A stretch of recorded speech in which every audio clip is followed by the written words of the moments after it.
I'm Dr. June Reinisch, and I am the International Chair, one of two, of the meeting of the First International Congress on Lifespan Sexuality Education.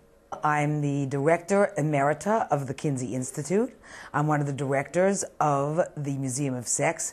I am the Executive Director of the Health and Science Advisory Board of loveandhealth.info.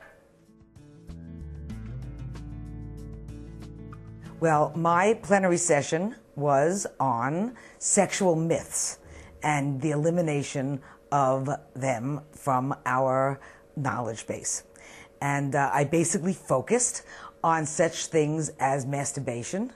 That is, there are many myths about masturbation, but one of them that I talked about was the fact that many people believe that masturbation is bad for your health.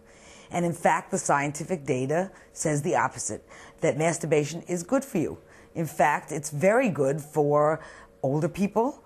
It actually can keep their genitals and their urinary tract healthy if they don't have regular partnered sex.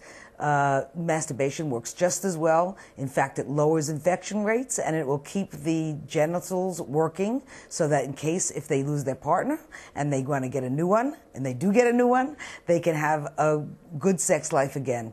In terms of young people, it teaches them about their bodies and about their sexual organs and how they work, and it teaches them what they like and they don't like sexually, so that when they do get a partner, in fact, they will make better sex partners. It makes them better partner in partnered sex. It makes them know how to enjoy sex and how to tell their partners what they enjoy in sex. Another myth that we talked about was fantasy. People have lots of fears that if they have a fantasy, it means that's what they really want to do sexually. And the fact is that if that fantasy is something that they do find frightening or scary, or something that they know they wouldn't want to do in real life, if it involves some violence or some unusual act, it turns out they very rarely want to actually do it in real life. You have to remember that when it's a fantasy, you're the director, you're the producer, and you're all the actors in that fantasy. Fantasies serve the purpose of arousal in sexuality. They're there for the purpose for helping you to be more aroused and for making sex more exciting. So really, in nearly all cases, people do not need to be afraid of their sexual fantasies, but just to enjoy them.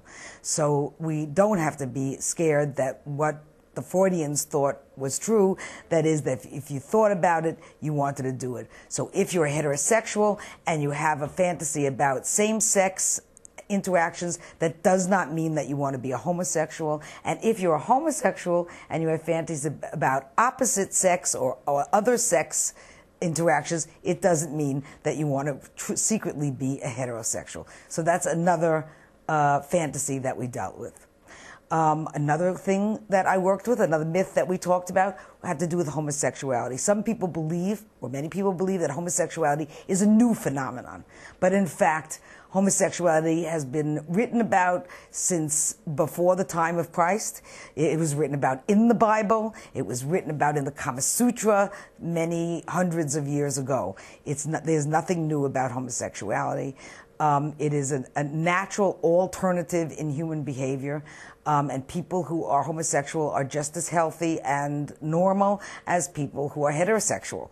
So it's something that people are concerned about, but in fact, the problems with it usually come from outside, from the culture and the society, rather than from inside the individual. So that was another set of myths that we dealt with.